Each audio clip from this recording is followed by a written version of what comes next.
Hey, what's going on, everybody? What's going on? Welcome to the 6th consecutive live YouTube stream for the channel. Hey, we may just go for 10. Things are getting a little crazy in my life. Things are getting a little crazy in my life. Let me fix that. There we go. Things are getting a little crazy with the move and stuff. I'll share a few notes with you about that. But today we're going to be discussing the topic, the GovCon mindset. And do you have, what it takes? Are you cut out for government contracting? Do you have it? The secret is, we kind of all have these positive and negative things as part of our traits and our personality and our mindset. I don't love the word mindset, but I'm going to be using it today. So today's topic is going to be talking about that. And I think it's very timely because it's September 3rd, and if you don't know what that means, you will. But a lot of you should already know what that means.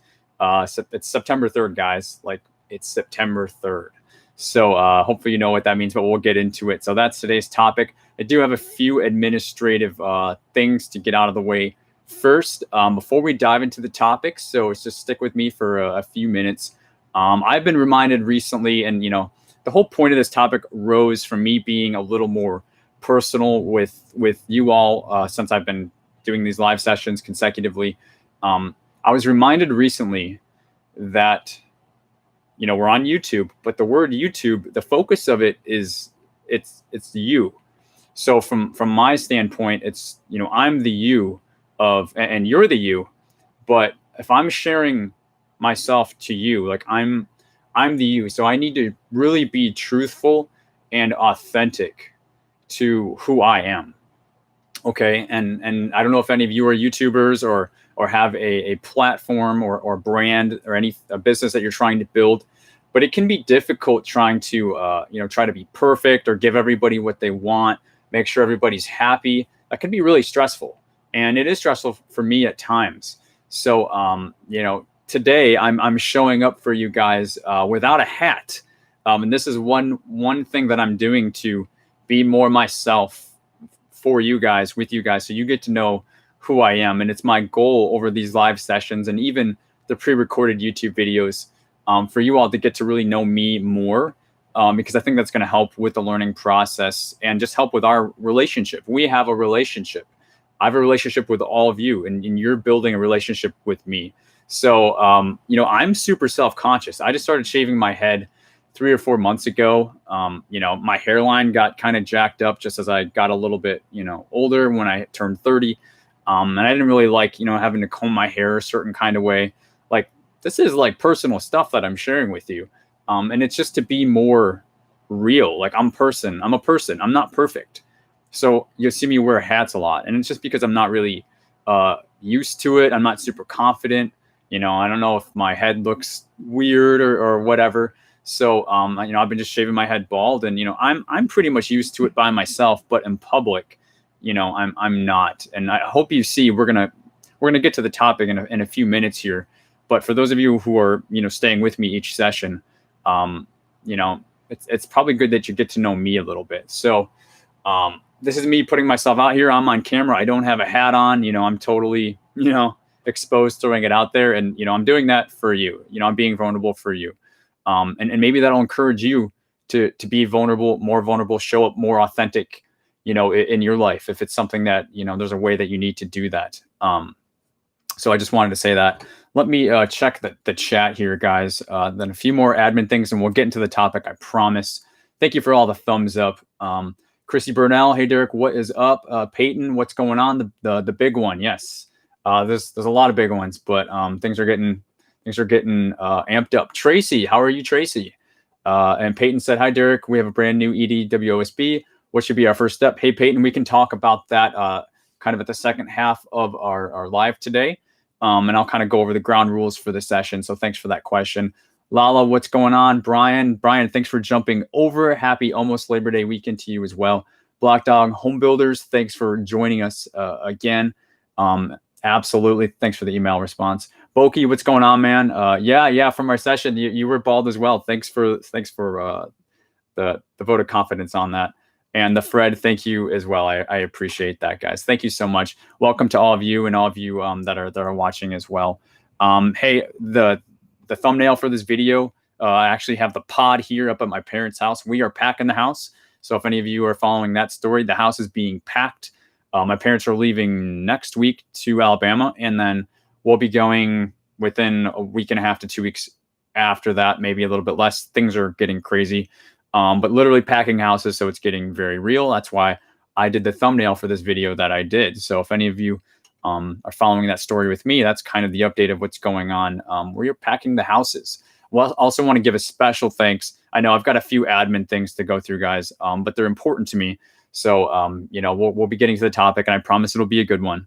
But I do want to give a special thanks. There were a number of you from last week who contributed to the channel. We just set up the super chats and the super stickers last week. So I do want to give a special shout out to Black Dog Home Builders, to Jordan Gibbs, Lorianne Speak, Kai Harris, 2K Resumes, Yada Montrell, Ryan 350, SX, and Tracy Hightower. Special thank you to you all. And if you didn't see, I did give a special thanks as well in the Facebook post that I did yesterday in the Facebook group, thanking you all specifically as well for supporting the channel last week. So thank you so much for that. So if you're not familiar with how this works, we're going to start ramping it up now. If you're not familiar with how this works, we're going to cover the topic. Again, today we're talking about GovCon mindset. Do you have what it takes? But we're going to be getting into psychology. We're going to be getting into some stuff that we haven't really touched on yet, and we'll see how it goes over. But it's so important if you can appreciate where I'm coming from. I can't do every video that's talking about how to respond to a bid or how to respond to a source of thought. There's some things that are bigger and overarching. So that's what you're going to get if you want to stick around with us today and hang out with us. That's what you're going to get. I promise. I do plan to deliver on that. I made quite a bit of notes for you guys. I was a little nervous about it yesterday, getting a little personal. So I think it's going to be good. So for those of you who don't know, we cover the topic. If you have questions related to the topic, feel free to put those in the chat. I'll take a second to, while I'm speaking through the topic, to, take a drink of water like I'm going to do now. I'll pause, I'll check the chat, and I'll answer any questions that are specifically related to our topic. We usually have time after the topic, after the show, where we do have time to address other GovCon related questions that are not specifically related to the topic, but they are related to GovCon. Usually there's a lot of good convo engagement that goes on there. So if you got a burning question or something, I'll do my best to ask that. Feel free to save that towards the end of the session. I'll let you know. I'll give you a heads up. So that's basically what we're going to do today. Hey, 2K Resumes for the shampoo fund. Hey, thank you so much for the super chat. Thank you for this first super chat of the day. Thanks for supporting 2 weeks in a row, 2K Resumes. I super appreciate that. Thank you so much. So I think I'm ready. I think that's all the admin stuff. If you are new, if this is your first time on a YouTube live here on YouTube, let me know in the chat. If you are recurring, I know a lot of you have been on other YouTube lives. Let me know you are recurring in the chat, and we can get back to that as we go through. Black Dog Home Builders, thank you so much. Thanks for the email reply. I do want to get on a call with you to dive deeper. You're awesome. Black Dog Home Builders, you are awesome as well. And yes, we do have some emails going back and forth. Happy to support you, but more importantly, just hop on a call and see what's going on and get to some of those details. We can always accomplish a lot under a strategy session over an hour one-on-one. So thank you so much. So guys, if you're ready, we're going to start to transfer actually into our topic today. This is more admin stuff than usual, but I think it's a good thing. So I said it's September 3rd, right? I said that at the beginning. It's a go time. It's the busiest time of the year. If you don't know, a lot of you should know. We're not talking about that today, but this is the busiest time of the year. It's the fourth quarter, July, August, September, government contracting. This is the time that's like tax season.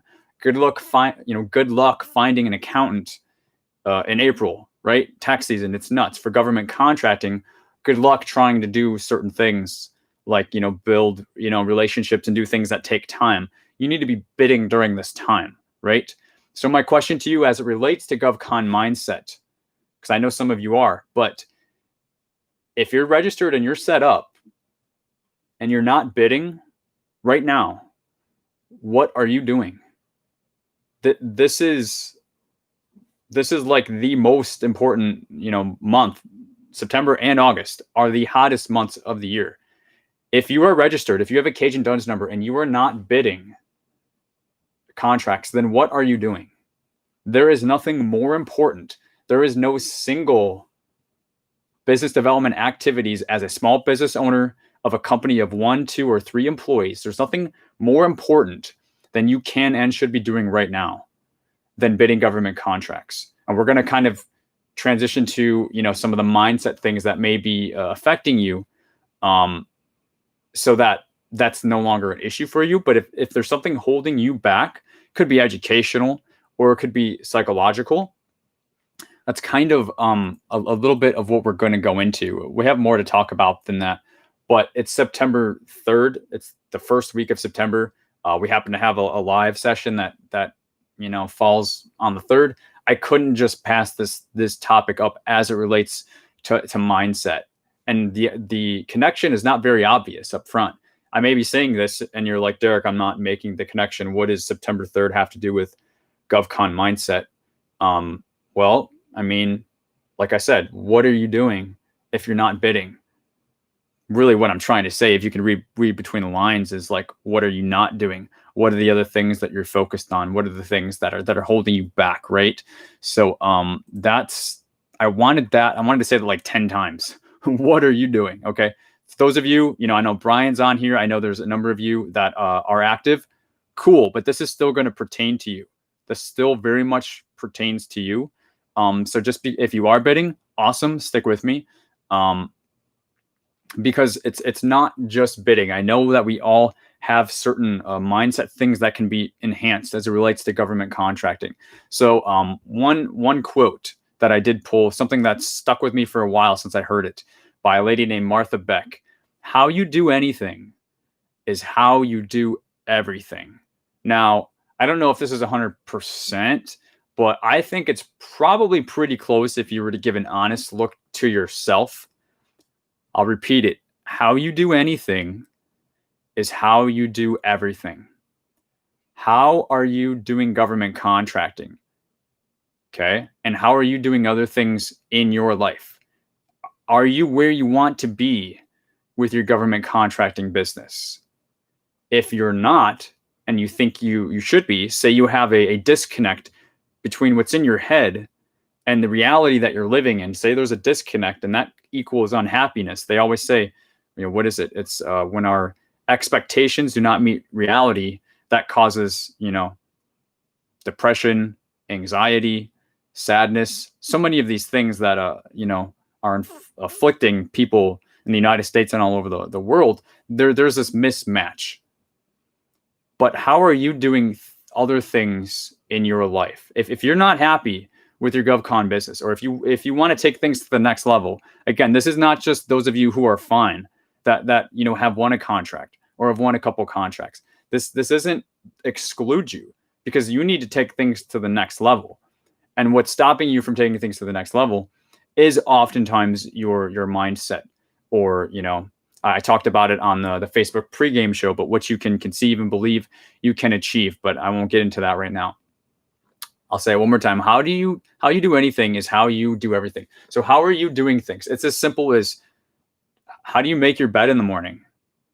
Do you make your bed in the morning? Do you have somebody else do it for you? Do you wait for your spouse to yell at you? Sometimes I'm guilty of this, quite honestly. But it kind of depends on the day I'm having. But I know that I always feel better when I make my bed. And I think that's something y'all can relate to.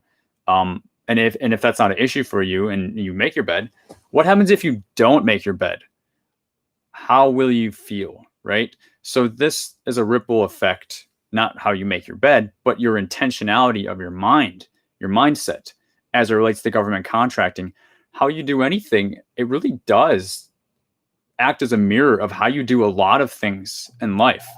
Look at relationships.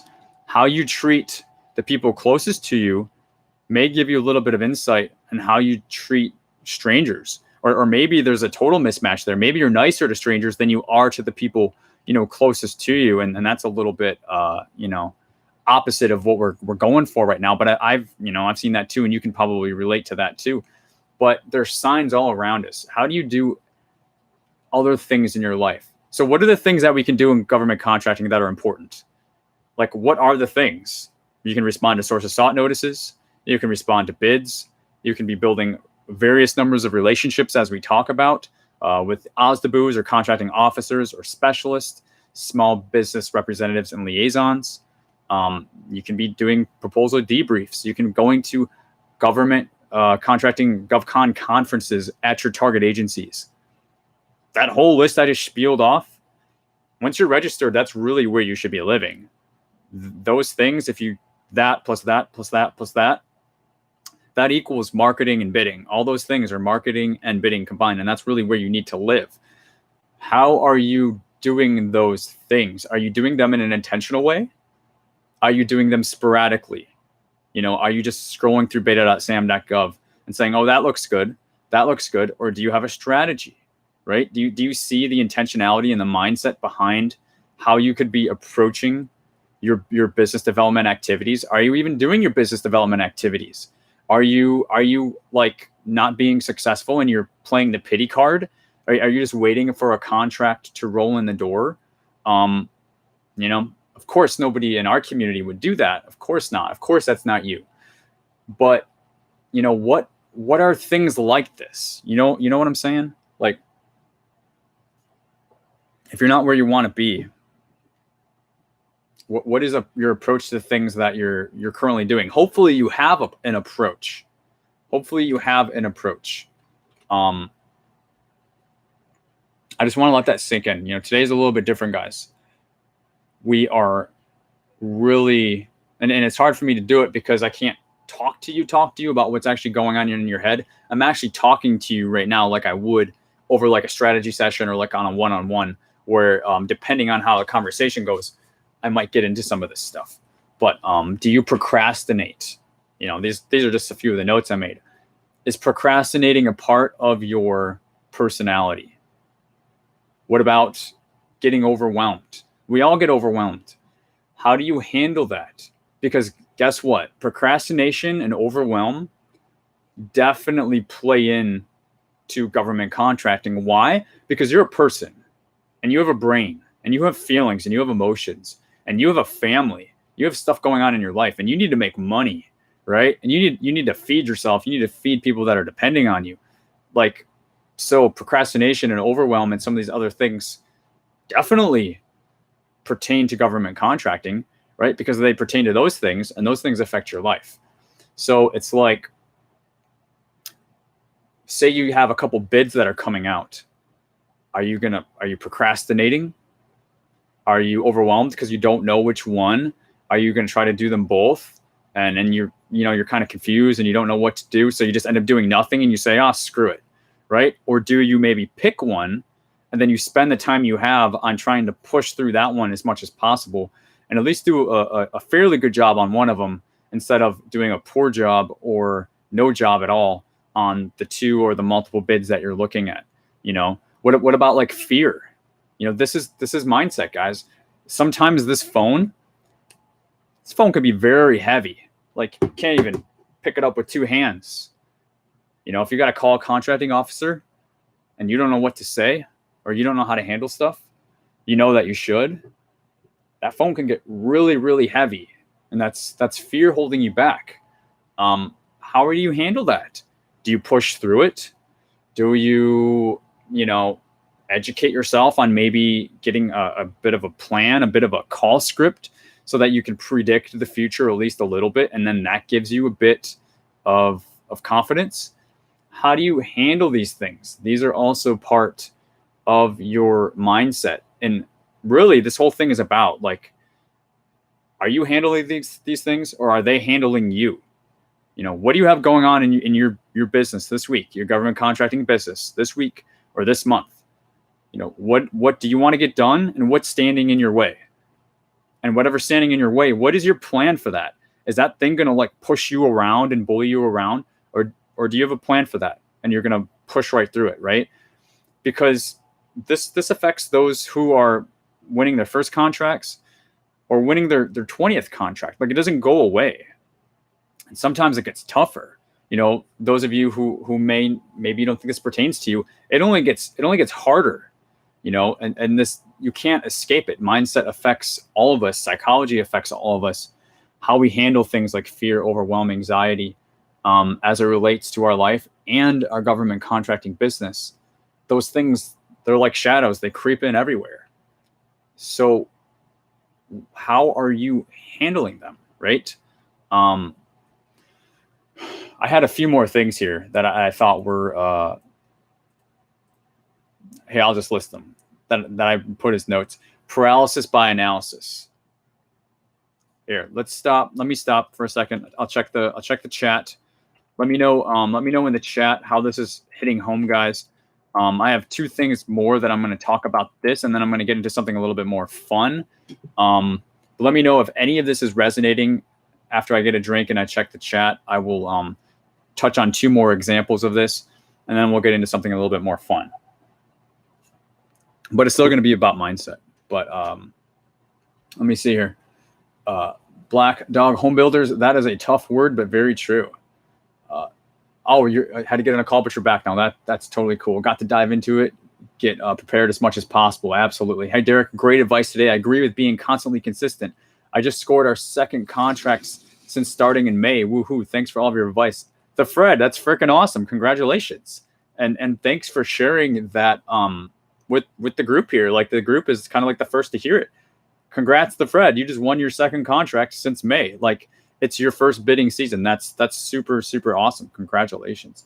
I love hearing stuff like that. That gets me pumped, guys. That absolutely gets me pumped because I know it helps the other members. It's a high for me, but I love other members being able to see other folks' success, because it's one thing to hear me talk about it or to demonstrate it, but I mean, sharing or even sharing testimonials and stuff like that, but being able to see other people like, hey, yeah, like it kind of works. Like, I just won my second contract. That's awesome. Black Dog Home Builders, absolutely correct. I dealt with it in my current business. Got to overcome it. Hey, thanks for acknowledging that, Black Dog Home Builders. It's a real thing, right? It affects all of us. It affects me. Like, don't you think I get nerves like coming on this YouTube live? Well, it's part of my job. Like getting in front of you guys. I had so many nerves not wearing a hat, but if it held me back from showing up and being more genuine and authentic with you, maybe getting you to be able to resonate with me more and have a stronger relationship with me over time, then it's worth it. It's a necessary thing that I have to push through. So we're all pushing through things. And I know there's so much in government contracting that's intimidating, that's overwhelming, that causes anxiety. There's this lack of education and information. I'm trying to help solve that. Obviously, I can't take on a whole industry. There are other folks who are also doing a good job at helping as well. And I mean, PTACs are out there for free advice. You do have some resources that will help you to overcome some of these things. The whole goal is to not let it stop you from actually doing these activities, like picking up the phone or submitting a bid or building a relationship because you're afraid or because you don't know what to do. Okay. Like, what is it? Wayne Gretzky, you miss 100% of the shots you don't take. If you're not doing these things, your GovCon business will not grow. You, as a small business owner, you are not doing your job of steering the ship. If you don't have people depending on you yet, you will in the future if you're successful. You need to be able to put on that armor and be the leader. Lead by example. Be the owner of the business that cleans the bathrooms, right? Like, nothing can be too like low or high for you. Like, you have to do it all. You have to lead by example. And that means doing the hard things in front of the folks. Hey, say a project isn't going well. Your team is going to be watching you as you get on that phone call with a contracting officer to get screamed at. I mean, I've gotten screamed at, a number of times, and maybe it's because subcontractors weren't delivering, a number of reasons, difference of understanding the specs, statement of work. Stuff happens. Like, it's going to happen, but it's how you handle it that's really making all of the difference, because nobody is bulletproof from this at all. Nobody's bulletproof. 2K resumes. I'm guilty of paralysis by analysis. Yeah, I'm going to talk about that. Thanks for saying that. I am too. So I do have, I'm going to talk about that in just a second. Really good info. I'm new. Just got to registering with Sam. Where to go from here? Musarat Habib, thanks for that question. I will try to get to that at the end of the session. We're talking about the GovCon related questions right now. So thanks for that question. And I'll try to circle back to that with the other questions as well towards the end of the session. So thank you. Tracy Hightower is congratulating. Thank you guys for congratulating the Fred. Writing a cloud of accomplishment. Hey, the Fred, that's so awesome when you get that award notification in your inbox, like it's real, like it's, it's a piece of paper. It's so cool. Sometimes in the subject line, it'll say award or, intent to award. Then they send you the SF 1449 or the bid, and it's got the award dollar value on it. That is like, it's such a high, like it's such a high. It's such a high. So guys, yep. I'm going to get back to this here so we don't take up too much time. I was talking about paralysis by analysis. So many of you do this. I do this. Some of us are like achievers. We're warriors. We want to get stuff done, right? We also don't want to do a shoddy job. And sometimes we almost want it to be perfect. Or not perfect, we kind of justify it to ourselves. Like, no, I'm realistic. It doesn't have to be perfect. It just has to be perfect in my mind, the way that I want it done. So you're like, you kind of like allow yourself to go through this paralysis by analysis by redefining what perfect means to you. Because you're like, oh no, that would be silly. Why would I expect things to be perfect? No, I just want things to be perfect the way that I want them done. And then it's like, oh yeah, like that's so much. So many of us are actually guilty of that type. So I'm calling that out because I think that's probably more relatable. One thing I see a lot is like, hey, I want to get all my set-asides done. Derek, GovKid, let me get all these set-asides done before I start, before I get in the game, before I start bidding, before I start building relationships. Well, how long are those set-asides going to take you to get? I mean, the woman owned doesn't take that long, but the 8A sure does. The Hub Zone sure does. The VA CVE certified service-disabled veteran-owned small business and veteran-owned small business certification through the Vets First program, that takes a long time. So are you going to put off doing the things that you need to do because you want to get those first? That's something that's very common. I actually hear a lot about that. And I'm like, I say, especially for the 8A program, I'm like, hey, win a contract first. Win a contract, build some relationships first. Then when you get the set aside, you can run out to at least one person or a few people or a couple different agencies and say, hey, I'm going to have my 8A in 3 or 4 months. They're going to be like, awesome. Why don't you let me know when you have it? I might have something for you. Like they may have a contract coming out with that set aside, or in certain cases, they may be able to do a direct award or a sole source in regulation with, sole sourcing and directed awards as it relates to those particular set asides. There's certain rules, but they're able to do it. For example, the VA can sole source to service-disabled veteran-owned small businesses, but other agencies can't do that. So it's that unique relationship between the VA and veteran-owned and service-disabled veteran-owned small businesses, for example. So if you just rush out and get that, but you got nobody to tell, you don't have anyone to market it to, this way, like paralysis by analysis can be, a real kind of problem because you're not even serving yourself in the right way that you can, best take advantage of it. So you don't want to be paralyzed by making things perfect. And in this case, we're talking about, the example of a set aside because it's something I hear so much. Another one that I hear so much is, GSA schedules. I hear a lot about GSA schedules. I need to get on a GSA schedule before I start bidding. Probably not true. GSA schedules cost money and they take time. You lock in your prices, you form a pricing catalog, And then it basically allows you to shop and market certain services at certain prices with, a lot of customers. It's a pre-vetting vehicle, but you don't need to do that. Like, you don't have to spend that time and spend that money when you can just go on beta.sam.gov, like we just heard from the Fred, live example. Thanks for sharing the Fred. He started bidding in May and he just won his second contract. Correct me if I'm wrong, but it doesn't sound like you ran out and got a GSA schedule.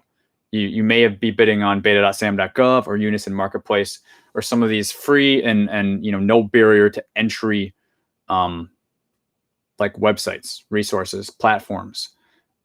So don't use, another example is the GSA schedule. Set aside GSA schedules. 2 examples. Don't use those as a form of paralysis by analysis to stop you from doing the things that you can't ultimately get away from, which is bidding and marketing, right? Makes sense. I probably won't go into too much on this one, my last note, because we're taking more time than I wanted on this, but I think it's important. Confidence. Confidence is something that I've struggled with my whole life. A lot of people always build me up and tell me I'm great. I'm a great person and I've got a big heart and, I'm smart or whatever. And I don't always think that of myself. I always think of the gap that's missing, again, between my my expectation for myself and my reality of where I want to be. So I look inside myself and I'm like, I want to be here. And then when I open my eyes, I'm like, but I'm only here. And so if that's constantly the only thing, and this is the real problem that like real achievers and stuff go through, you're constantly setting goals. Sometimes it's too much, and it can cause you to actually have, low confidence. These are the people that they go out, on stage or the limelight. They seem to be perfectly happy, or they have the perfect marriage or the perfect life or whatever. Not even saying that they're being inauthentic or fronting, although some do. But then behind the scenes, they're not happy. They could be totally being genuine and everything, but they just don't give themselves enough credit, right? So what are the things that you've overcome in your personal life? If confidence and just having enough confidence to get into government contracting, or to believe that you can win a contract, or that you're worthy of winning a contract, or that you're good enough to win a contract, or that these other people, they're not just so much smarter than you, more talented, like they're just putting work in and you're not. And that is something that you can control, right? You can't control somebody's, talent or whatever, but you can control the work you're putting in. So when it comes to your confidence, how are you, we're talking about GovCon mindset. How are you feeling on that meter of your ability to win contracts? You're not just going to, it's like self-esteem. Self-esteem it comes from doing. Confidence, it doesn't just come from nothing. Like if a kid's never ridden a bike before, the child is not super confident on a scale of 1 to 10 that he or she can ride that bike. Maybe the parent or sibling has helped hold the handlebars and give the kid a little bit of confidence and help them go from like a 1 to a 5. So now the kid's at a 5 out of a 10 instead of a 0 out of 10. Those things are super helpful in bridging that gap. But the child is not at a 10 until they master their domain, until they see themselves overcome the challenge. And then they're like, I did it. I did it on my own, or I did it and I just had a little bit of help, but I was the one who did it. It was scary for me and I pushed through it. I learned what I had to learn, or, I just had to do the thing and trust that I wasn't going to die. And oftentimes that's really all it is. Something is so scary, it feels like we're going to die. Fight or flight takes over and you just want to run, and if you choose to push through that single act builds your confidence and builds your self-esteem. So that could be calling the contracting officer, emailing a small business office to set up your first capability briefing, sending a bid, or sending the largest bid you've ever sent. It doesn't have to be your first, but doing something much larger than what you've ever done before. Pushing those limits. Are you having a little bit of success and then you're just being, comfortable in that space and not continuing to grow? This affects all of us, guys. There's nobody on this chat. I'm talking to you right now. There's nobody on here that this does not apply to. Our whole goal in life is to keep growing and expanding. If you're a business owner, it is your mission to grow and expand that business, which means you have to constantly keep pushing. You push, you get a little comfortable, but then you push again. Catch your breath, then you push again. And that builds your confidence. You don't just start out with confidence. Sometimes you start out in a smoke screen and you don't know what to do. But that's why you listen to people, like me, channels like GovKidMethod or other folks who are providing resources, good resources, genuine resources in the space, or hook up with a PTAC that's not going to tell you anything incorrect. Hook up with somebody if you're in the smoke screen and you don't know what to do or you're stuck, so that you can follow them with blind faith. That's really what I'm trying to do as a GovCon coach and consultant. Have blind faith in somebody who's done it. If not me, somebody, but make sure they've actually done it and they're not just selling you pipe dreams, right? But when you don't have the clear vision, have blind faith from somebody else who have the vision and has been there until you can get out of that smoke screen. And then maybe you don't need anybody, or maybe you don't need as much. It's like the child with the parent or the sibling holding onto the bicycle, right? They don't always need it. Eventually, then they can ride the bike on their own, and then they can just go ride with others, and live and play and whatever, and fully operate and own the space as a small business owner. But don't let this hold you back. Find somebody. Don't stay in that smoke screen, I guess is what I'm trying to say, and have it affect your confidence and stop you from doing the things that you need to do and that the people now or in the future are depending on you to do. I'm going to take a break here, guys. Black Dog Home Builders, you had asked, was Sarah 8A or woman-owned? Thank you for that. And thank you. It looks like I missed a couple. Sorry, guys, I kind of got on a roll here. Peyton had asked before. Thank you, Peyton, for the super chat. Derek, we're registered, but I don't know how to fill out the RFQ. What's holding me back is the know-how. And Peyton, thank you so much for the super chat. I appreciate you. I appreciate you supporting the channel. And I would first advise you to check out some of my walkthrough bids, like reading bids live, because I do kind of show you how to do some of that. And also I have a course on reading and responding, kind of forming an outline at GovKidMethod.com. So I'd ask you to first check out those resources. I think there'll be a lot of help to you. And if not, feel free to send me an email. I'll go ahead and put my email in the chat. You can send me a one-on-one and see, if after you check out those resources, if those can help. So Peyton, thank you for that. Thank you for the chat.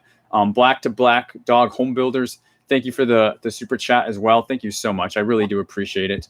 And you had the question is, what was Sarah an 8A or woman-owned? I believe Sarah was only in 8A. I'm sorry, only a woman-owned small business. I don't believe Sarah was an 8A small business. So she just did it through being a woman-owned small business, and she won some of those staffing janitorial contracts. She won 2 of them. So she was woman-owned. Let me check the chat. The Fred, thanks for helping me out here about the Fred. No GSA, beta.sam only, and targeting the DoD contracts primarily. But first award was the Department of Treasury. Awesome. I mean, the Department of Treasury is a U.S. federal agency. So that's oftentimes these non-DoD agencies get overlooked, and that's what you're referring to, the Fred. So thanks for pointing that out. There's non-DoD, which is, Department of Treasury, Department of Agriculture, Veteran Affairs, Department of Transportation, a lot of these agencies. But then there's also DoD agencies, Department of Defense, which is Army, Navy, and Air Force primarily. Then you have the sub-tier agencies below that, National Guard, Air National Guard, and some of those other things. The Marines as part of the Navy as a sub-tier agency as well. So thanks for sharing that, the Fred. Peyton, thank you so much for the additional super chat. Yep, you got my email, so feel free to shoot me an email. But like I said, I do recommend going through those resources. If you already have, let me know specifically what's going on, and maybe I can even make a video that could help some other folks with that as well. Brian Sturkey, thank you so much, Brian. $10. Super, yeah. Peyton, you had a super sticker. Thanks for the super sticker, not the super chat. That's cool to see the super sticker. Brian, thank you for the super chat. I really appreciate it. Thanks for hanging out with us on the Facebook Live as well. And congratulations, guys. Brian has been killing it. Brian has been killing it with PPE and sanitization. He just, hopefully you don't mind me sharing, you had some recent success with being able to sanitize the election locations, or the voting stations rather, in the state of North Carolina. So he won that for the whole area, which is freaking awesome. But Brian had shared previously, he's been building relationships and basically planting seeds, as he put it. And so he's getting some of these inbound type traffic as well as the outbound. So big shout out to Brian as well. Axel says, GovKid, miss your hair. Got some experience working with Army Engineer Corps and DARPA. How would you work out the networking for them? I will. I'm sorry that you missed the hair. I miss it too, but I just can't make it grow exactly the way that it used to grow. But like I shared at the beginning, if you're just joining, I took the hat off to be more vulnerable with you guys and kind of start to show you and be more authentic of showing you, hey, I'm a real person, and this is something I'm getting used to. So it's kind of me stepping into the unknown and overcoming some of my fears was what I was trying to accomplish with not wearing the hat today. And Srikanth, Booster Ready, thank you so much as well for the super chat. Thanks for joining us. I don't know if I've seen you in the live here before. If this is your first YouTube live, welcome. Thank you so much for the super chat, and thanks for joining. You said, thank you for doing this. You said, just started following you and still registering with Sam. Got it. Super excited and nervous about this journey and appreciate everything. Hey, that's what we're here for. And more than me, it's the community. We have, a few folks in here that have, won contracts recently, but, the Facebook group, we're having a lot of folks with success. So it's good to surround yourself with folks that kind of know what they're doing, are having success. So I'm super happy, Srikanth, to have you part of our community. And thank you so much for supporting the channel and the super chat. I'm glad that you found us. We're trying to be a beacon of light to help other small business owners in this space. If you haven't hit smash that like button, I would appreciate you. If you're getting value out of this, it will help this video show up in the YouTube searches for the keywords government contracting. So if you haven't yet, also if you're watching and you haven't subscribed to the channel, consider subscribing, because hey, there's not enough folks talking about government contracting. This is all that I talk about, and it's not just us, it's the whole community. So by liking the video or subscribing to the channel, you get to be more tied in and plugged into all of us. And I think that's a pretty cool thing. So thank you guys. Thank you for hitting those like buttons.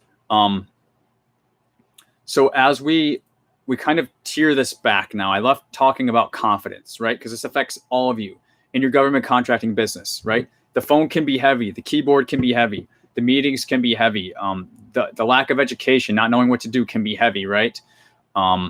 So I had pulled this is kind of a cool thing. This is the cool thing that I wanted to read to you guys. It's only going to take 20 seconds for me to read it, but it's a quote about two wolves. And some of you may have heard this. It's fairly popular, but I think hearing it again is always a great thing. But if you haven't, I think it'll be really cool for you to hear this. So it's a short story called Two Wolves. It's not even a story, but it's a little thing, a poem or something. An old Cherokee Indian chief was teaching his grandson about life. A fight is going on inside me, he told to the young boy. A fight between two wolves. One wolf is evil. It's full of anger, sorrow, regret, greed, self-pity, and false pride. But then the other wolf is good. It's full of joy, peace, love, humility, kindness, and faith. The same fight is going on inside of you, grandson, and inside of every other person on the face of this earth. The grandson ponders this for a moment and then asks, "Grandfather, which wolf will win the fight?" And then the old man smiles and simply says, "The one that you feed. The wolf that you feed will win the fight." So maybe some of you have heard that. If you haven't, I'd love to be able to be the one to share it with you. If you have, hopefully, you enjoy that, because that ties everything together for the GovCon mindset, right? Because we talked about paralysis by analysis. We talked about overwhelm, anxiety, the phone being heavy, overcoming these things. Like I said, it's September 3rd. If you're not bidding and you're registered, what are you doing? Do you see what I mean by that now? Like, what are you doing? What's holding you back, right? Thing is, none of us are perfect. And every day, all of us as small business owners, this isn't airy-fairy theory stuff. This is government contracting. Small business owners, we all deal with this on a daily basis. We all deal with comfort zones and being uncomfortable and not knowing answers to questions and having maybe negative feelings about ourselves sometimes, how we handled something or something that we're lacking or whatever. We deal with this. So like that is that evil wolf, right? That tells us we can't do it. We're not good. Somebody else can do it. You can believe that they can do it, but you can't believe that you can do it. It's like it's out to sabotage you. And if you feed that wolf, you keep buying into those thoughts for government contracting, that wolf is going to win, and you will close down your business, and you won't win contracts, and you won't grow the way that you want to grow. It just won't happen.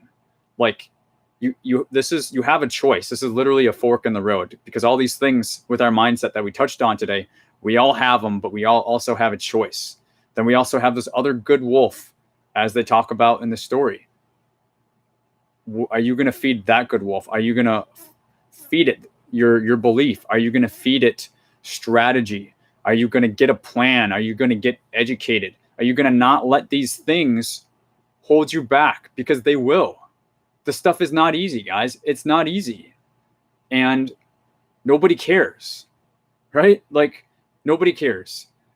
Like, nobody's coming to save you. You have to be your own hero. That's what I mean. Like, I care. Like, I care very much, but I can't do anything for you, right?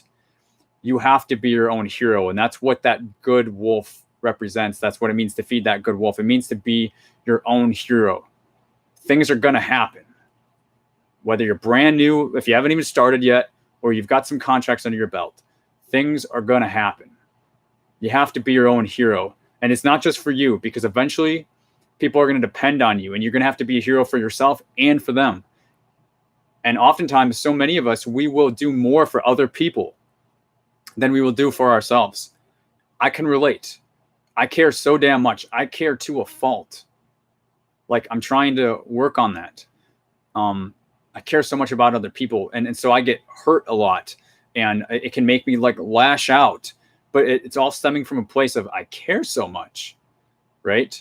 But you have to be your own superhero. If you're not feeling like you're, kind of getting what you need or whatever, you have to be your own superhero, because nobody cares more about you than you. And that's okay. Like, that's how it's supposed to be. Like, be your own superhero, and then you can be a superhero for other people. And that's what it takes to be a small business owner. That's the government contracting mindset that you have to have. Sometimes it's just you and the phone, or you and this bid, or you and this meeting you're about to go into. Nobody can come in and save you. That's what I mean. Sure, other people care and they want to help as much as they can, but they can't do that for you. They can't take that away from you. And if you ask yourself deep down, you wouldn't want them to, because that would take away from your ability to overcome that challenge and grow as a person and grow as a small business owner and literally grow your business. You don't want a coach or a consultant to just come in and do it all for you. That takes away the whole game. Like, this is fun at the end of the day. If you're a small business owner, you're an entrepreneur, you're doing this because you like it. You're doing this because you would rather have control of your world, and this all starts with, your mindset, than to just go work for somebody else and make them rich and build their dream. You want to build your dream. So if you're going to build your dream, you have to be your own superhero. You have to be that wolf. You have to feed that wolf, because nobody else is going to feed it. So I hope that hits the story home pretty well. That's my takeaway from it. Maybe you have a different takeaway, but that's really what I wanted to get across with sharing that story. And I love that story. I've heard that for about probably 7 or 8 years. I always like going over it, kind of again. Ram B, thank you so much for the super chat. I appreciate you. Thank you for supporting the channel, Ram B. And Black Dog Home Builders, thank you again. I've watched other channels talking about government contracting. This is the best one, seriously. Derek, I can tell you truly are happy when people succeed. Thank you so much for saying that. Thank you again for supporting the channel. Your support is huge, and your words are even more huge. All of you, but Black Dog Home Builders, thank you for writing what you actually specifically just wrote. That means a lot to me. It's those things that keep me going, guys. I want to help you. I want to, more importantly than that, say and do the things and show the things that actually will help you. That's why we're trying to get very real on this channel. So thank you, Ramby, and also Black Dog Home Builders. Thank you. Last thing that I wanted to say, and then we will go over to full-time chat. So we're almost out of the woods with this topic. It's been an interesting one.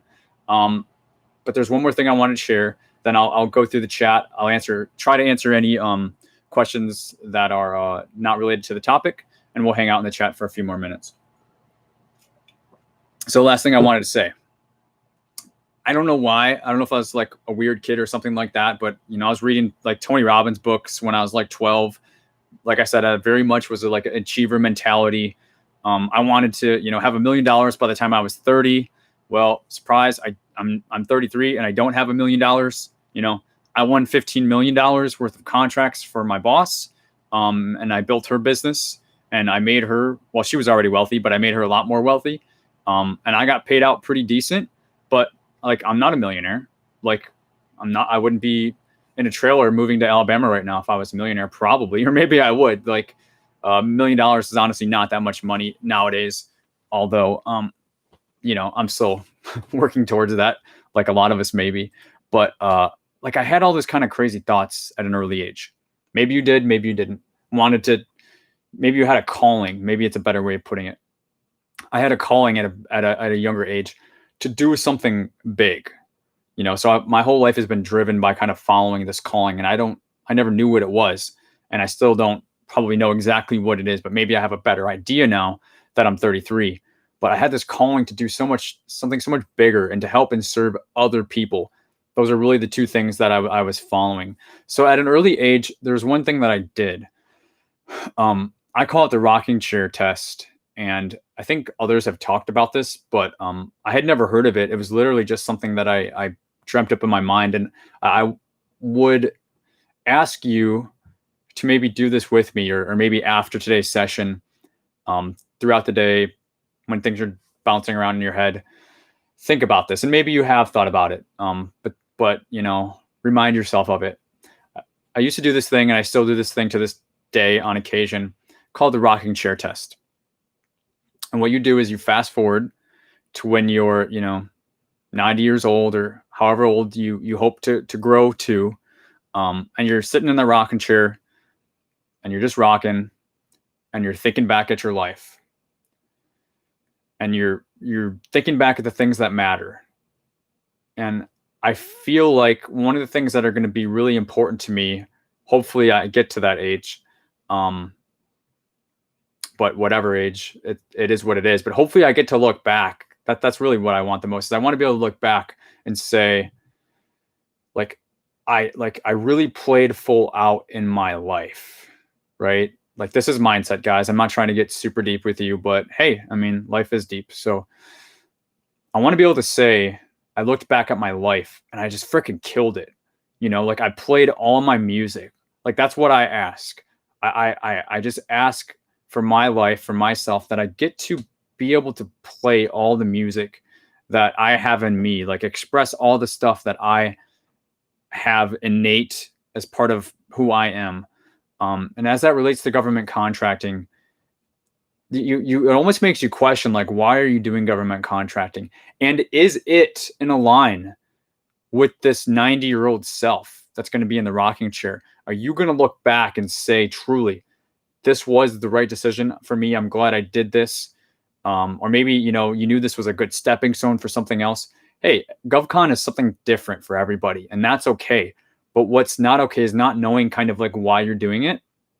And what's super not okay is doing it for false reasons, or doing it because somebody else told you about it or says you should do it or something.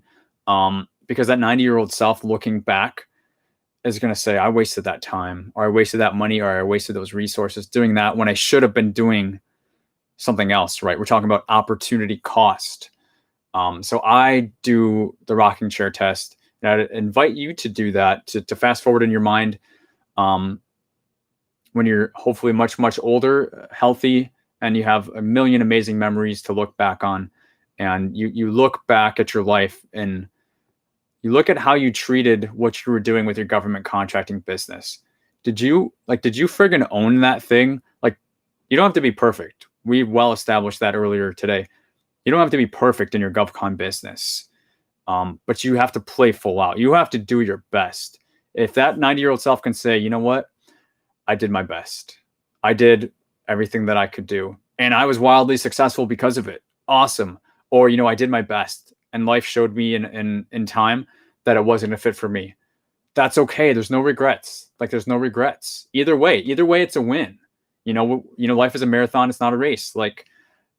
So I would just invite you to do that and make sure you're operating your business, or you're going to be operating your business in alignment with something that's congruent with a much older, a much wiser self that you will grow to be.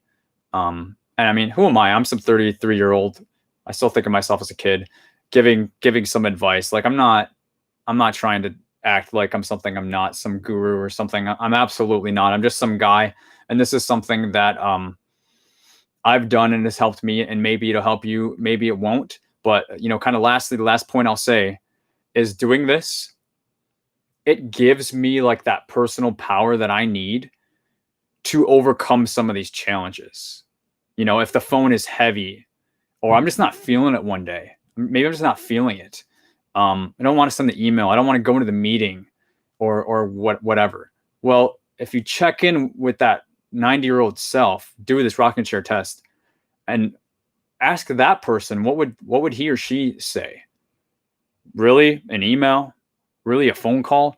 In the grand scheme of things, you're not even going to remember this. You're going to let this thing stand in your way of doing what you need to do? No way. Your 90-year-old self would not allow you to do that. So sometimes when you check in and do that, you gain some personal power, and then you can come back to the situation and be like, I've got some context now. I really know what my priorities are, and I really know what matters. This thing, it may be uncomfortable, or it's not my favorite thing to do, but I got this. It's not a problem. And if I do it and it's not perfect, whatever, at least I did it.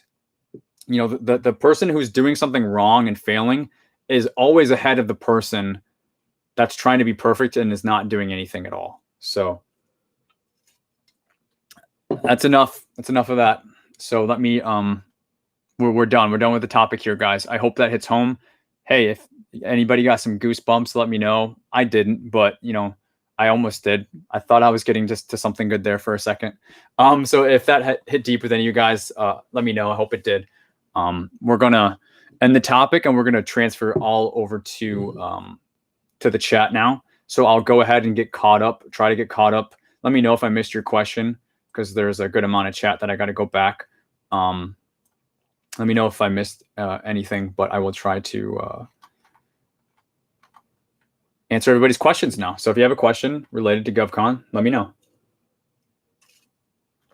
I just got it. My chat moves, guys, so just bear with me for a second, because I got to get caught up.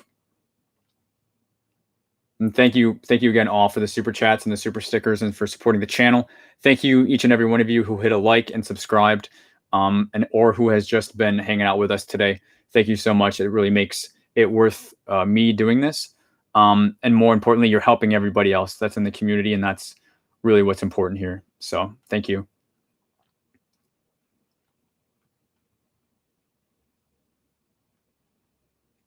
Natural QT said hello, checking in late. Keisha from Arkansas, what's up?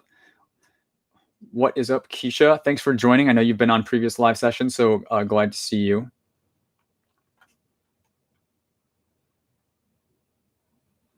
Hey, Whitney, what's going on? New sub.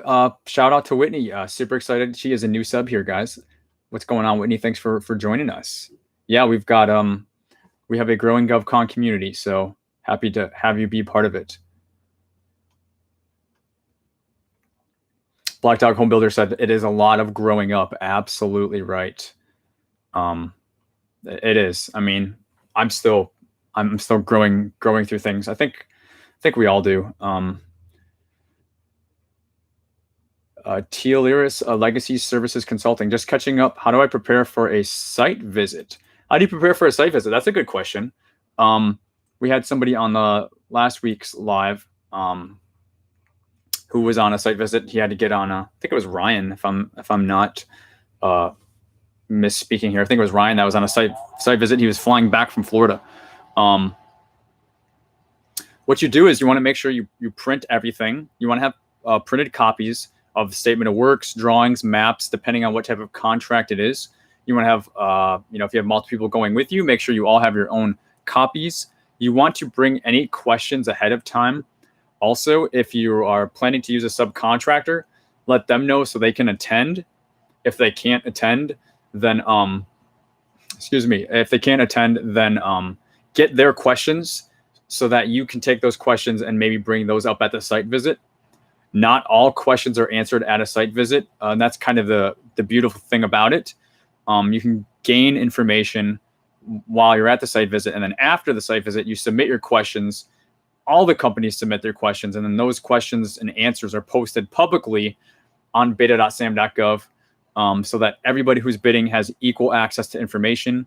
No one contractor can get an answer and have other contractors not know the answer to it. So they're all posted publicly. And so that's really the biggest thing. There's not more than that I would say, just basically, saying to be prepared, print those copies with you, bring any questions that you may already have, try and get some answers to that. And if nothing else, leave the site visit with questions. Make sure you bring, a notepad or something physically to write stuff down. Sometimes it's too hard to just capture everything in your phone. Sometimes that's too much. So in short, that's kind of what I would say. Just beef up and be prepared. Black Dog Home Builders, I feel the same.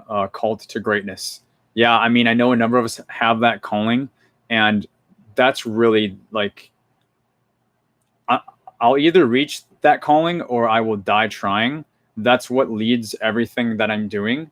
And if it's what I'm doing is not aligned with that, then it seems very shallow to me, and I don't like spending my time on that particular activity. So I'm glad to hear that you as well, and I'm sure others feel that same calling to do something bigger than ourselves. And Ram B also, birds of the same feather. Absolutely. The Fred, we do it because we want to make it rain money. LOL. Yeah, I mean, there is monetary motivation, and see, money always gets a bad rap, or it can get a bad rap, but it's not a bad thing. I think maybe what you do with the money can be more subjective to what's good or bad, but even that's subjective to the particular person. But I mean, I want money. I want more money because of the things that I want to do with it. I want more money to be able to make my life more complete and help more people, right? So in that context, money is not a bad thing at all. So the Fred, I'm playing it safe here. So I do agree that making it rain is a good thing for those reasons. Yada Montreal, what's up? Welcome back. Hey, Derek, late here today. I truly understand that's the why, and the alignment of living in purpose is my why. Absolutely. Yada Montreal, thanks for joining us again today live, as you have on the previous lives. And if you weren't here at the beginning, I did give a shout out to everybody who contributed last week, and you were one of them. So another personal shout out as well. Peyton says, One big thing that is holding me back is finding out the price points. Do you have a webinar that explains this, or can I find this in GovKidMethod course? So Peyton, good question.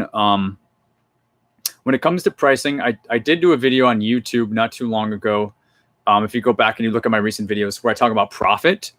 So I do have a video where I talk about profit and what to build in for, not necessarily what to build in, but what you could build in profit, and more importantly, what you don't want to miss. So that is one way that I will answer your question in referring you to that video. Profit is in the title. It shouldn't be too hard for you to find that. But when it comes out the price points, I share in the video that profit margins, depending on industry, and there's a big grain of salt, but profit margins when bidding often are between the range of 8 to 15%. That's a range that I've heard others speak of. It's something I have personal experience with. But like I said, there is this giant grain of salt. It very much depends on your industry, but more than that, it depends on the procurement, the type of procurement acquisition. It depends on the size. It depends on the quantity. Depends if it's emergency bid. It depends if it's a direct award or a competitive bid. So as you can see, there is many things. So I don't want anybody coming back to me saying my range was off, because the ranges can be sometimes higher than that, but they can also sometimes be lower than that as well. So I don't have a webinar, Peyton, but I do have that profit video in conjunction with what I just shed a light on. Really, Peyton, you need to get to know your industry. So for many, they're bringing a business they already have in the commercial space. So they already know their pricing, and then they're just adding a customer, which is the government. So, hey, I do, custodial services in the commercial space. So I already know my pricing for that. Now I'm just going to price out for government contracts. So some folks, they already have that pricing figured out. So I would just also, in addition to everything I said, Peyton, I would say, if you don't know your industry, if you don't know your business yet, like, you have to know your business. I can teach you GovCon stuff, but I can't teach you your business. Like, you have to know your business. You have to be your own expert as a business owner. If you don't know your business, there's no video I could do to show you that, because every business is different, right? We all have different, operating expenses. We all have different team frameworks. We all have different states that we operate in, different state taxes, tax structures. Like, you really need to double down. I'm not saying that you haven't done that, but if you haven't, some things to think about as well as it relates to pricing. Some of this is just, it's not even GovCon. It's just business pricing in general. It's not even GovCon. Like, a lot of it, all of it, it starts from there, having that solid business pricing structure, knowing your business, and then moving into GovCon. So I hope that helps somewhat. Darren Garner, government contracting is recession-proof business. Yeah, I mean, a lot of folks, Darren, thanks for that point. I'll just share a personal note from the contractor that I used to work for. She got into government contracting because she was in IT staffing for the commercial space. So she staffed out to like hospitals and universities. And then 2008 happened, 2007, 2008, 2009, the recession happened, and she lost almost all of her contracts on the commercial space.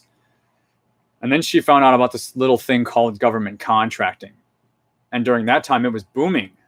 So she literally pivoted her business to being 95% government contracts.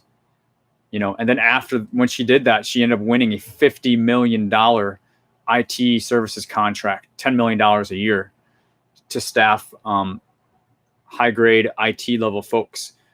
So her business almost went out of business. So Darren Garner, you're saying it's recession-proof. I'd say, hey, it's definitely helpful to have this as a diversified part of your business portfolio. But like anything else, if your entire business is in government contracting and something happens with the government, you are also at a risk because they are your only customer. For example, when the government budgets don't get approved and the government shuts down, well, you can find yourself in some hot water. And there's a number of folks in the Facebook group that had ongoing contracts, and then the government shut down, and then they weren't getting paid. So if you have commercial customers, the government shutdown oftentimes is not going to affect you. Then you have that cash flow coming in, right? So you're not 100% like foolproof from it because the government does shut down, or even certain services can be affected. Like I'm sure certain industries within government contracting were affected by COVID-19 negatively. There's been a lot of stuff blowing up in a good way because of COVID-19 and government contracting. And that sounds a little bit morbid, but business is being driven by that. But I'm sure that there has been some in-person stuff that has been negatively affected as well. So that can also affect it.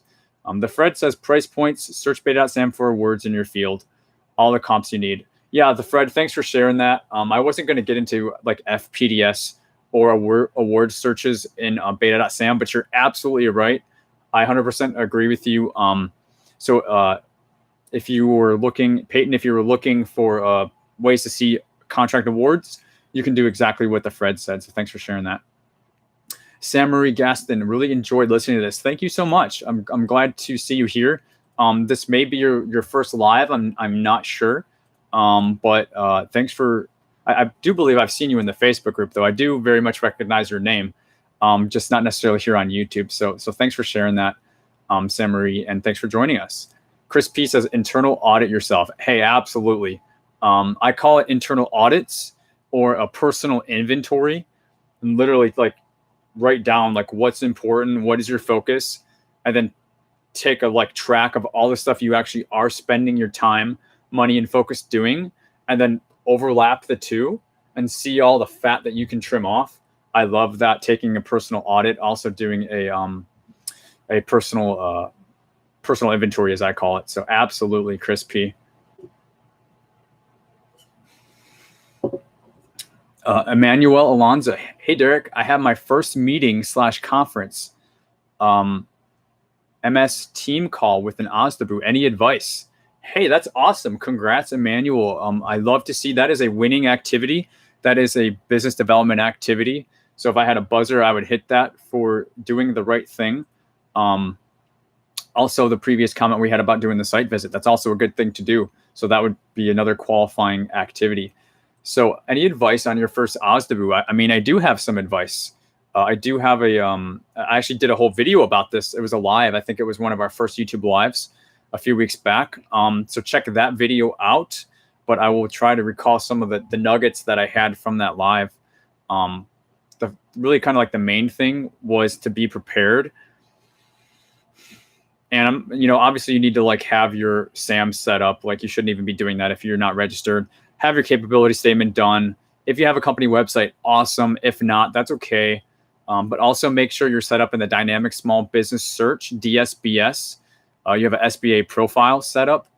They're going to check for this in your meeting, and you will be embarrassed if you haven't set it up. I do have a video on my channel that says how to access your DSBS SBA profile. I did it 2 weeks ago.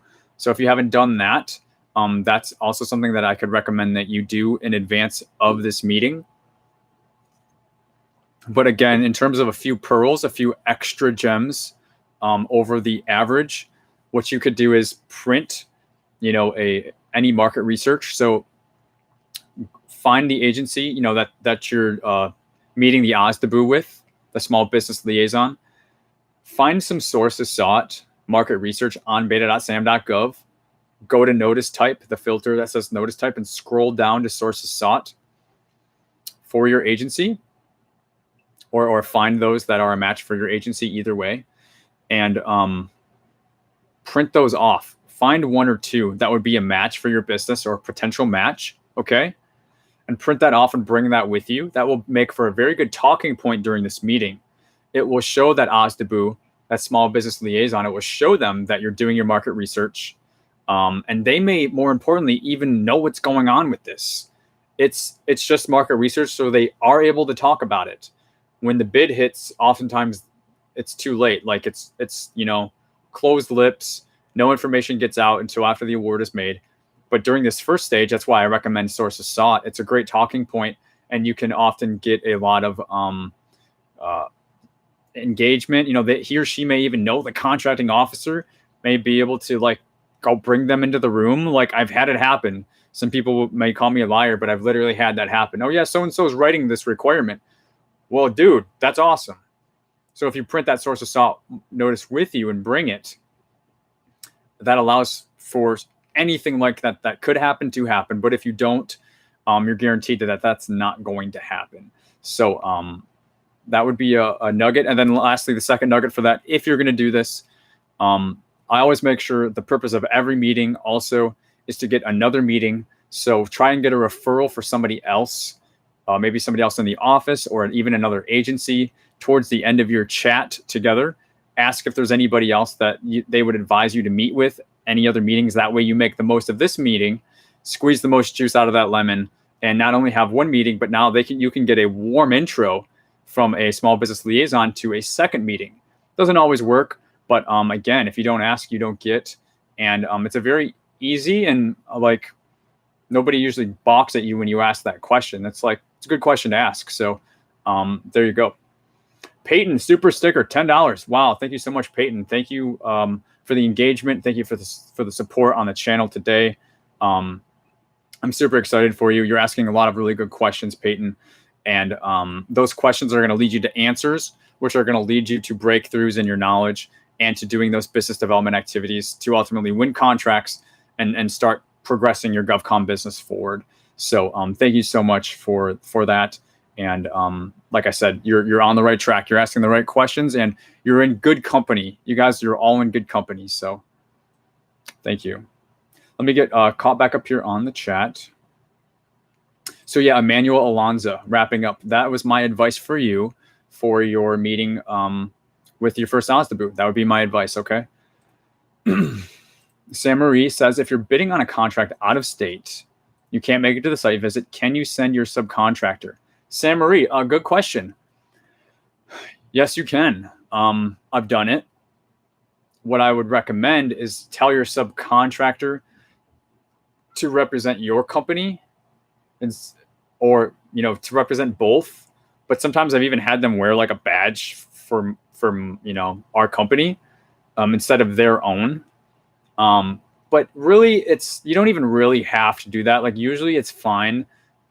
If you're working with a sub and it's out of state, it's really important that they go, because your quote is going to be dependent on your sub's quote. You won't have any idea how to quote this thing if you're using a sub without them. So let them do what they want to do if they're going to give you the quote, but ask them to kind of double represent your company. I've done that before. If you're unable to make it, at least that way, you're on the sign-in sheet if they're able to do it like that.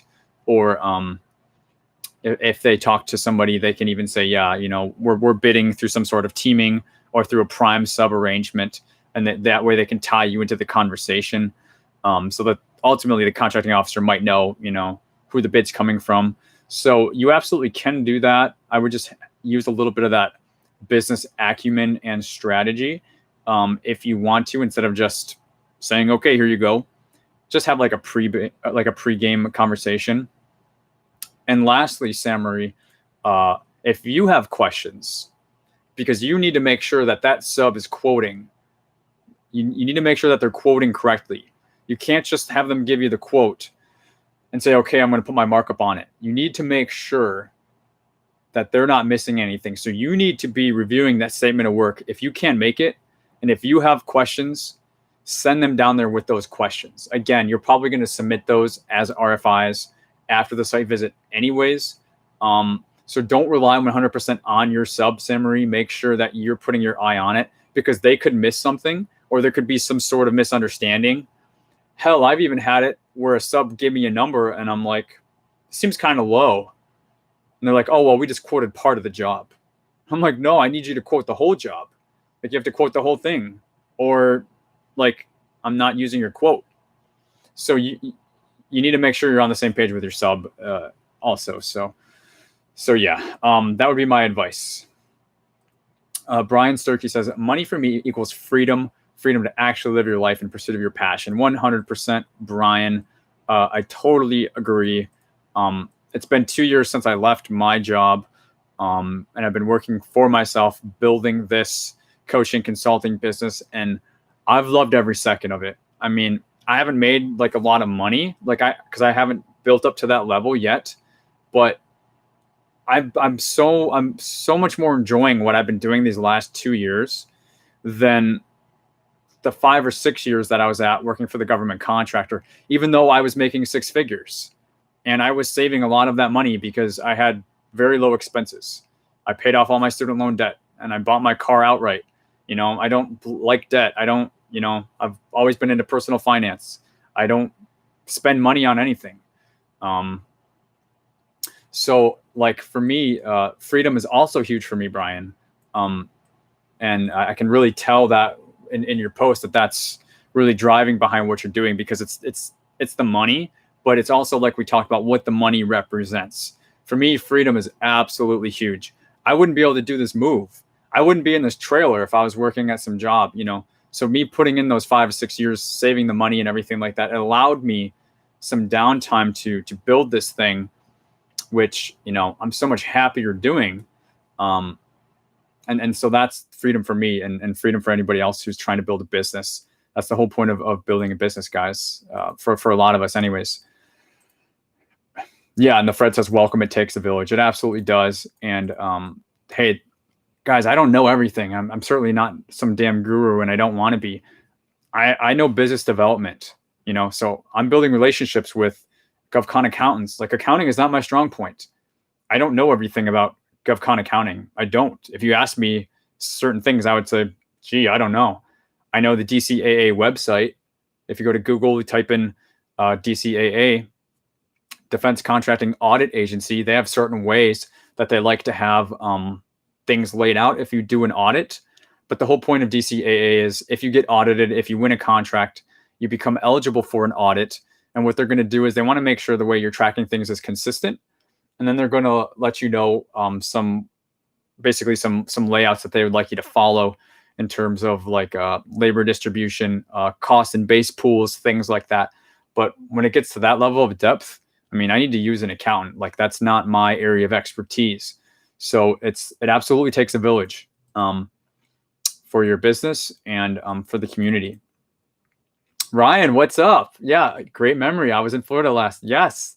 So happy to see you pop in. Just submitted my R5s for the government form. Cool. Great advice in preparing for the site visit. I could only acquire 2 subs. I'm thinking 3 is the goal. Yeah, it's cool to see you in the chat, Ryan. I'm glad I got the name right with the site visit. But yeah, I always recommend the rule of 3. And this is for the previous question we had also about site visits and also about subcontractors going to a site visit. It's best if you can get 3 quotes, because you want to make sure that the sub, as I said, is not quoting something incorrectly. That's the first box you need to check. Make sure they don't quote it incorrectly. And one way of getting past that is if you have 3 subs that are quoting it, their prices should be similar, slightly more or slightly less than each other. But if you've got like 2 that are similar and one's like way off base, you have the data to see that. If you only have 1 sub and you only have 1 quote, you don't have any relativity to say whether something is high or low, because you have nothing else to compare it to, unless you have an idea already in your mind. Maybe your business does this too, or something. But the rule of 3 is ultimately the best. Sometimes 2 is okay, because, like I said, at least you have the comparison. But 1 is a little bit risky. If you have 1, I would press you to at least get a second quote. So absolutely, Ryan. Darren has said, let me see here. Darren Gardner says, what about IT services? And then you have a second question that says, right after 9/11, I was laid off by IBM. Then I made the pivot to government contracting. I suggest that subcontract businesses get started and expand or become a prime contractor company. So yeah, I mean, you can start out as a sub. That is a viable option. It's a way to gain past performance. It's something that you can leverage to bid on bids with, absolutely. But you don't have to. I always say you don't have to. If this is something that a small business owner is using to not bid on contracts as prime, and this is where it comes into the GovCon mindset again, if it becomes a reason that stops you from ultimately doing the thing you want to do, then I don't think it's good, because you don't have to. I mean, look at the folks that have won contracts. They weren't a subcontractor before. They just bid and they won. And you had said, you had said, what about IT services, Darren Garner?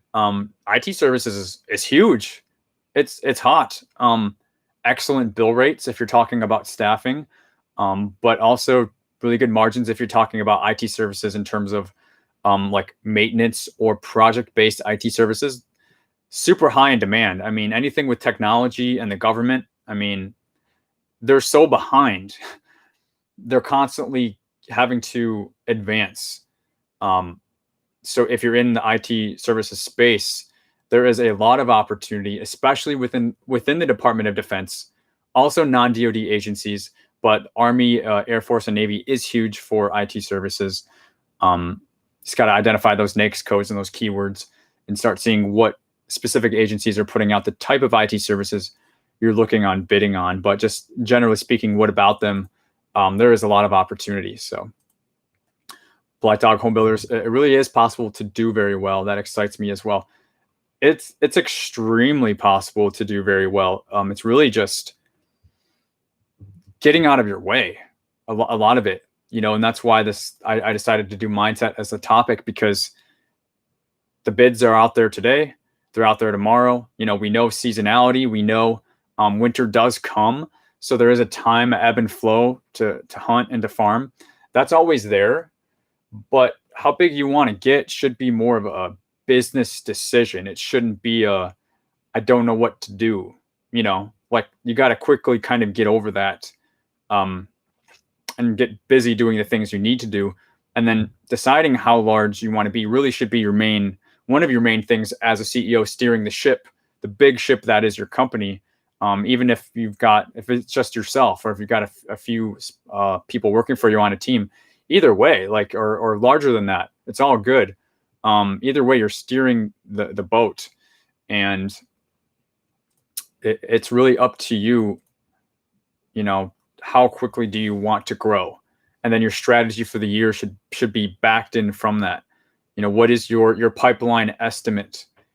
What amount of business development activities do you have to do to build that pipeline to maybe get close to hitting this goal in terms of quantity of contracts and dollar value of contracts? So it's really what you make of it, just like any other business. And Peyton says, thank you so much. Peyton, is this another super sticker? I think this is thank you for the super sticker, Peyton. I did acknowledge you when you sent it.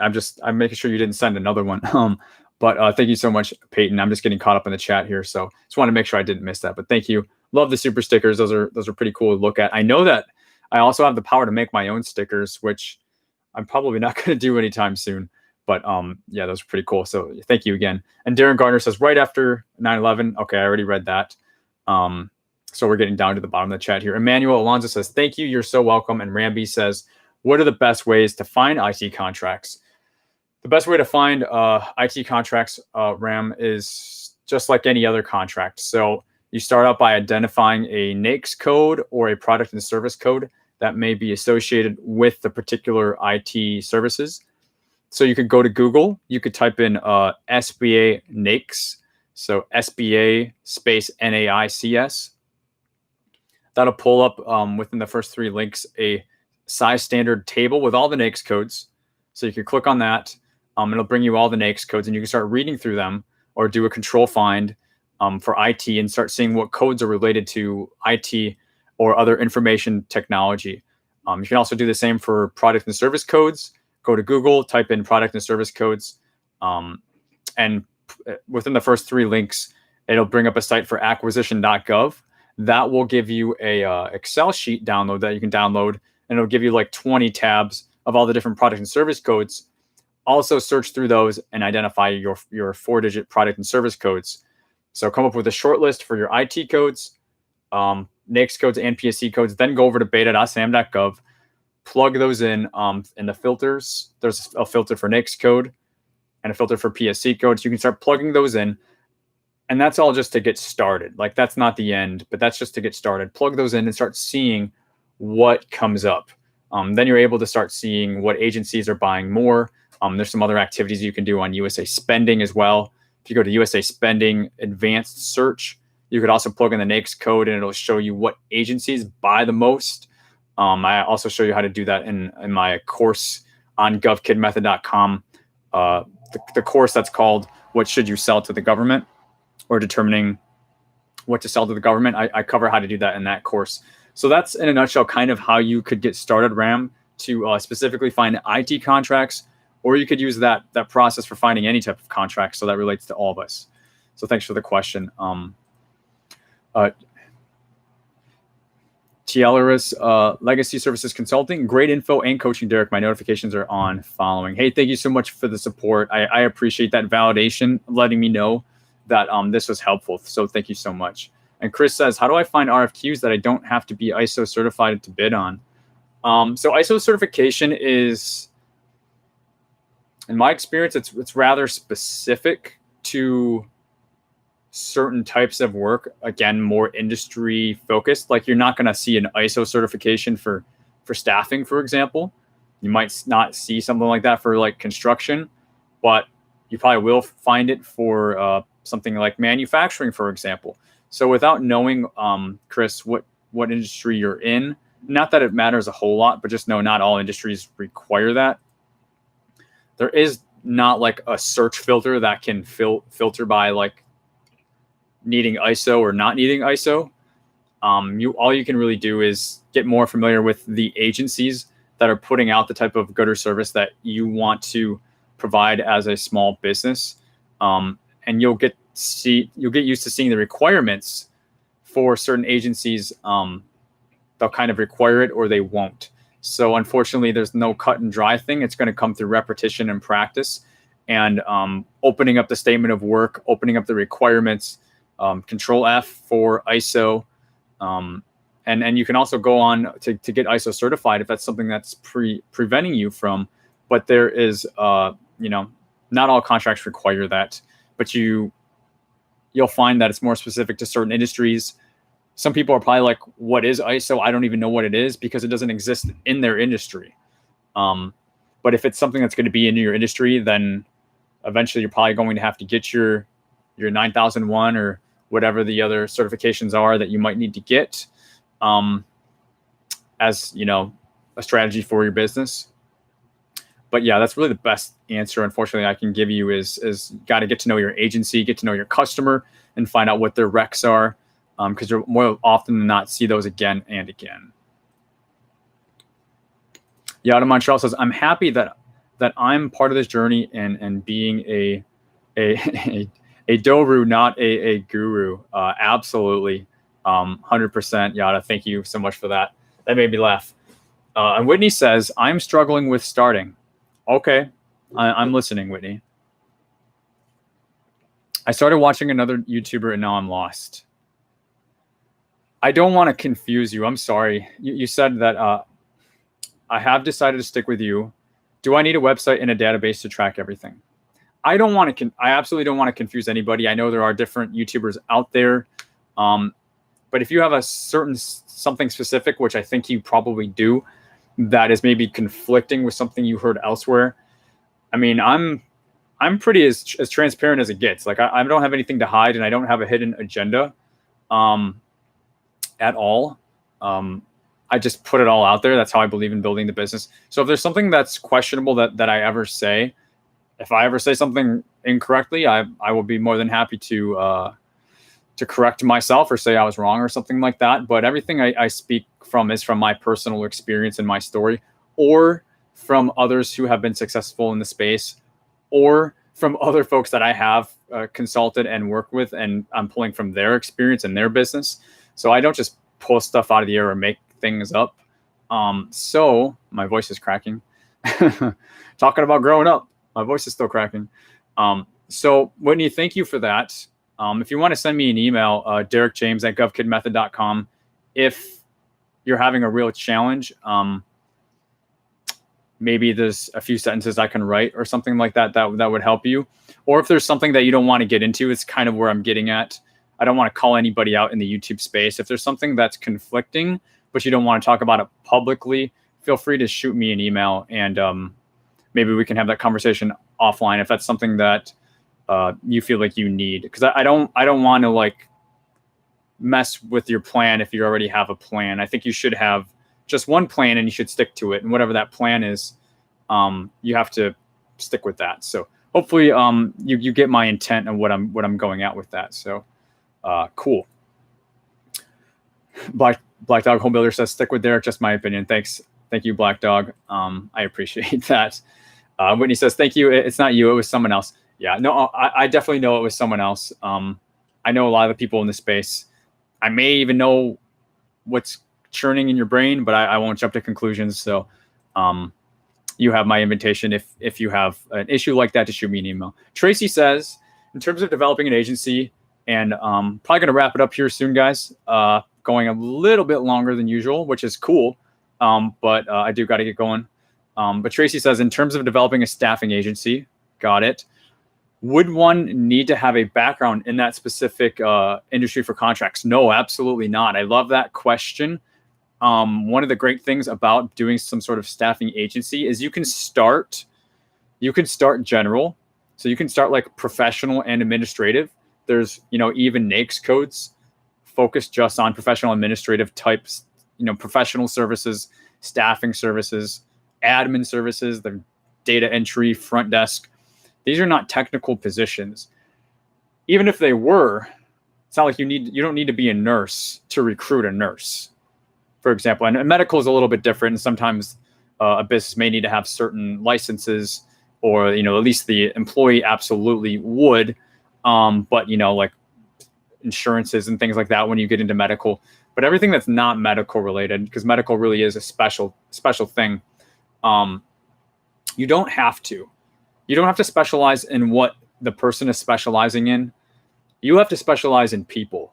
So just to clear it out of the gate, like contractually and all that stuff, no, you're fine. You don't have to worry about that unless the contract is requiring you, like I said, to have a certain license pinned to your business, or certain special types of like insurance because you're in a certain industry that requires something that a normal business wouldn't. Like if your people are doing like asbestos removal and stuff, there may be some special coverage you want to have. But other than that, like you yourself, even in that case, you don't have to be the expert in that. It's your job to find the experts. That's what a staffing agency is. You find the talent. And if some folks are worried about the barrier to entry, say, take an example of IT is very common. I've staffed a number of IT folks myself, but I didn't always know fully what the job was, like what they were doing, because some of the stuff is so another language, just like government contracting. If you're trying to get a .NET developer or something and you don't know exactly what they're going to be doing, how can you recruit them and hire them, right? So you kind of have to do what you have to do to beef yourself up in advance of that call or advance of the contract, and having colleagues in the space and things like that to get you up to speed to do an adequate job to fulfill the requirements of the contract by providing the person that does have the goods, but you don't have to have the goods. And so that pertains to most industries. But like I said, medical can sometimes be a little bit different. Not always, though. I've recruited, physical therapists, nurses, CODAs, ODAs, research coordinators, even like labor delivery nurses, stuff like that. I've been involved in that space, and we were able to do it, and I didn't have that background. So basically, it's a very, very good question, a very astute question. And that's how I would answer that. Black Dog says, yeah, I think I know what you're talking about. I find Derek to be the most genuine. Just my opinion. Thank you, Black Dog. And Black Dog, you said you had the same question. So yeah, hopefully that provides more, really good question on that. Ryan says, any past or upcoming vids on putting together a bid package page, including the basics? I feel like the bid form can be a little intimidating. Ryan, I do go through the basics. Tell me, or it's cool if you haven't yet, but on my website, GovKidMethod.com, I do have a course on reading and responding to bids. And I actually do talk about in detail the different sections of a bid and kind of what you need to pay attention to and fill out and respond to. So Ryan, I'm not sure if you've seen that course on my website. If you haven't, I would advise you to check that out. But if you already have, and that didn't answer all of your questions, which it doesn't answer all the questions, it absolutely doesn't, but it answers a lot. So if that doesn't, let me know. And I am creating stuff for the future, guys. I have 2 big projects in the works, but I don't know when they're going to be done, so I don't talk about them a whole lot. But they are going to be a lot more heavily focused on bidding and marketing. That's where the whole purpose is going to be. And within bidding, I'm going to be getting a lot more in detail with you guys on putting bid packages and stuff like that together. So what I have right now is what I have at the website. So feel free to check those out. But I'm always open to feedback on stuff that you would like to see included on some of these big projects that I'm working on. Black Dog says, I thought you had to have all this experience, et cetera, et cetera. No, you don't. I mean, you don't personally have to have it. And if they don't call for the past performance for the business, if they don't call that for either, then you really don't need to have it. So, yeah, like you don't need to be a nurse to recruit a nurse. You don't need to be an IT professional to recruit an IT professional. It's your job to basically fill the slot, you know. And I mean, it's the same as the commercial world. So you're welcome, Tracy. You're welcome so much. And Black Dog says, I saw one contract for about 80 nurses and they asked for past performance, but I see some don't. Yeah, so that's the past performance concept I'm talking about. Personally, you don't have to have it. Sometimes they'll require your business to have past performance. We talk about this a lot, but they don't always ask for it. So if they do ask for it and you don't have it, then you can't bid on it, you know, unless you're going to team and share past performance with another company. But if they don't ask for it, they don't ask for it. So it's really like 50-50 that I've seen that they do and they don't. So you just have to find the ones that don't. But I will say specifically with medical, I said from the beginning, it's a special slice of the pie when it comes to staffing medical. Oftentimes they will be asking for credentials more because there's more on the line than providing a front desk receptionist. And that's not saying anything negative at all about a front desk receptionist. All I'm saying is that there's less like risk and harm inherent with that job as opposed to doing something medical. So sometimes they will have extra scrutiny on any type of contract within that field. So hope that makes sense. Yeah, check out the courses if you haven't. Everybody check out the courses. They're free. I set them to free on Easter this year. I was charging for them, but they're totally free now. I'm hoping that I can keep them free forever. But yeah, just go to GovKidMethod.com and I'll put that in for you. Yeah. So if you went through most of them already, that's cool. And Whitney, you're so welcome. You're so welcome. They should help. They should at least help some. You know, I am building a business, so I can't just, you know, spend a lot of time doing everything and put it out there for free because I won't have any value proposition myself. But I'm working on some bigger things that will allow me to keep these for free. So guys, that's going to be it. I'm out of breath. We went for an hour, 42 minutes plus 20 minutes on the Facebook Live. So it's been a solid 2 hours, the longest one yet. Thank you so much. Again, thank you all for sticking here. Hit that like button if you haven't, if you got value from this.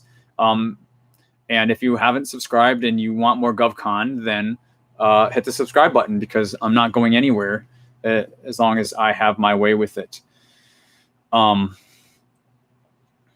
Thank you all for the super chats and the super stickers today. Thank you so much. And Chris has said, do you have any templates for manufacturing with your capability statements, or can you edit the pictures on your ones? So yes, Chris, there are a number of industries that I haven't gotten to yet. You're referring to the, I think, 8 or 9 statements that I have on the website. They are all totally editable. So what I have up there is what I have.